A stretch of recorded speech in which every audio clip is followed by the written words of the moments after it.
Adopsi inovasi ada beberapa faktor yang mempengaruhi proses difusi ya. Difusi inovasi ini maksudnya ini bukan inovasi ya, inovasi ya.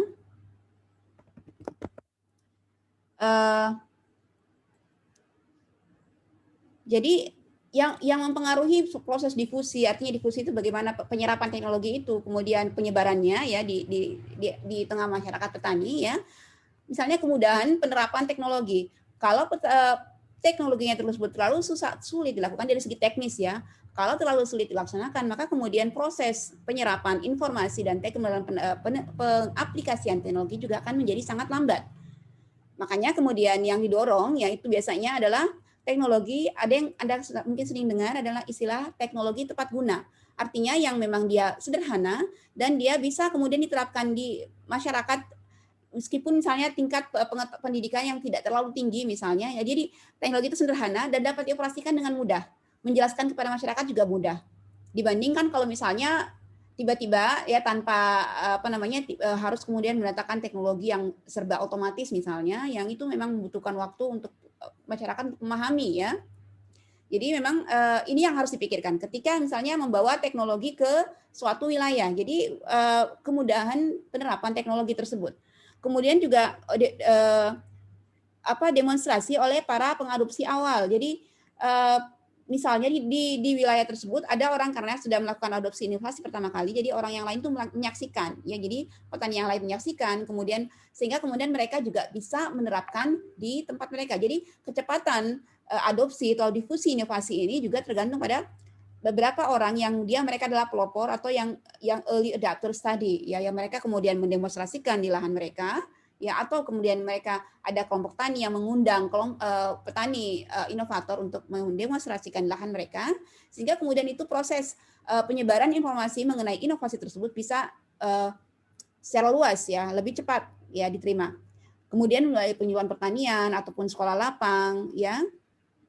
Dan juga itu akan sangat juga itu kan dipengaruhi juga oleh lingkungan sosial dan budaya ya, karena misalnya ada jenis teknologi tertentu yang kemudian dia bertentangan dengan misalnya kearifan lokal, sehingga kemudian masyarakat setempat misalnya menolak. Sehingga kemudian ini juga akan menjadi aspek yang dipertimbangkan dalam bagi misalnya.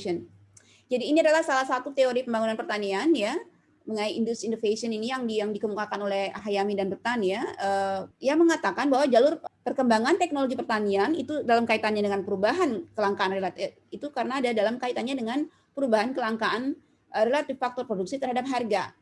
Jadi karena adanya perkembangan teknologi pertanian, jadi karena beberapa elemennya ya, karena ada pertumbuhan di sektor pertanian ya, karena pembangunan pertanian jadi lebih agresif di mana-mana, katakan seperti pada masa revolusi hijau ya, kemudian ada Indonesia di awal ya, awal-awal tahun 70-an, kemudian ada perluasan lahan ya, ekspansi di mana-mana ya, dibukanya daerah transmigrasi. Misalnya seperti itu ya. Jadi ada pembangunan. Nah, pembangunan pertanian ini kemudian mempercepat akan kemudian nanti suatu saat akan memicu kelangkaan sumber daya. Maksudnya apa? Bahwa suatu saat akan terjadi kelangkaan sumber daya. Karena yang kita hadapi saat ini bukan hanya pembangunan pertanian ya. Kita juga menghadapi pertumbuhan populasi yang terus meningkat.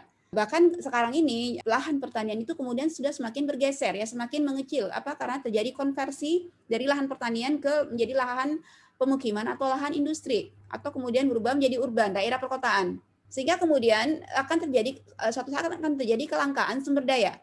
Kalau sumber dayanya langka, ya kita belajar tentang ekonomi ya, biasanya yang langka itu maka kemudian harganya akan naik. Harga naik artinya biaya produksinya juga akan meningkat. Nah, teori induced innovation ini yang dikemukakan oleh Hayami dan Rutan ini itu asalnya dari pengamatan mereka terhadap sejarah pembangunan pertanian di negara Amerika dan Jepang. Mereka membandingkan kalau di Amerika itu adalah yang terjadi adalah mereka tanahnya sangat luas ya, lahannya luas. Jadi orang diundang untuk bertani karena pada saat itu ada kelangkaan sumber daya. Artinya dari segi tenaga kerja mereka kurang, sementara lahan masih sangat terbuka luas. Di sisi lain, Jepang ya, dia punya lahan terbatas. Lahan terbatas, kemudian tenaga kerjanya banyak. Sehingga kemudian kedua-duanya ini dia mendorong dua inovasi yang berbeda. Jadi dia menginduksi penelitian yang menghasilkan inovasi yang berbeda pula. Itu jalur mereka kedua negara ini menempuh jalur yang berbeda ya. Kalau di wilayah di mana lahan menjadi langka ya, di mana lahan yang menjadi kendala ya, jadi keterbatasan lahan seperti Jepang, maka kemudian inovasinya adalah produktivitas lahan. Sehingga kemudian mereka bagaimana dengan lahan yang sempit itu mereka bisa menghasilkan produksi yang besar. Anda coba silakan Anda cari ya informasi tentang sektor pertanian di Jepang. Mereka itu meskipun luas lahannya sangat kecil, tapi produksinya itu jauh lebih besar daripada di Indonesia. Ya, karena memang dipicu oleh itu. Jadi karena jadi mereka berupaya meningkatkan produktivitas lahan. Jadi dari lahan yang kecil itu bisa kemudian meningkatkan produksi beberapa kali lipat daripada normalnya seperti di Indonesia katakan. Bedanya di Amerika ya, karena misalnya lahannya mereka luas, sementara pada saat itu kemudian tidak ada orang yang mau bekerja di sektor pertanian ya, jadi kita katakan langka ya, maka kemudian yang terjadi apa? Jadi mereka kemudian inovasinya lebih ke arah penggunaan mesin. Jadi penggunaan mesin ya, traktor yang ya, untuk pengolahan lahan, panen dan yang seterusnya. Itu mulainya di titik awalnya dari situ. Meskipun nantinya perkembangannya juga sama sebenarnya, artinya bergerak ke arah inovasi terus-menerus ya. Jadi kemudian mulai ke arah peningkatan produktivitas dari lahan. Demikian juga Jepang dengan otomasi. Tetapi pada awalnya seperti itu. Jadi pendorong awalnya adalah itu. Ini menurut hasil penelitian dari Hayami dan Rutan yang menjadi dasar mereka kemudian mengeluarkan teori induced innovation. Jadi kita katakan tadi bahwa ada kelangkaan sumber daya ya yang memicu naiknya harga. Kalau dari Amerika Serikat tadi kelangkaan sumber daya manusia tadi untuk bekerja. Jadi sehingga kemudian orang yang akan dibayar untuk bekerja itu sangat tinggi. Sehingga kemudian yang terjadi apa? Mesin-mesin tadi digunakan untuk kemudian menggantikan biaya tenaga kerja yang tinggi. Di beberapa negara ya, itu juga terjadi seperti itu ya. Jadi saya kasih contoh seperti misalnya di Australia ya, di Australia itu biaya tenaga kerja itu sangat tinggi.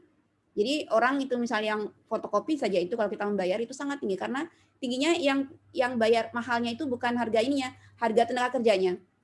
Makanya ke depan juga kalau untuk Anda ya juga memang harus siap dengan perubahan yang seperti itu. Jadi semua ini, jadi itu induced innovation. Jadi semua ini tren-tren seperti ini akan mengarahkan pada perubahan nantinya. Jadi kalau misalnya biaya tenaga kerja terlalu mahal, maka penghematan tenaga kerja dilakukan dengan cara tadi dengan mesin, dengan otomasi dan yang lainnya. Sehingga pada akhirnya kemudian kita ya juga harus bisa bersaing dalam hal ini ya. Itu ada sedikit di luar cerita ya, tetapi kemudian di sektor pertanian seperti itu yang disebut dengan induced innovation.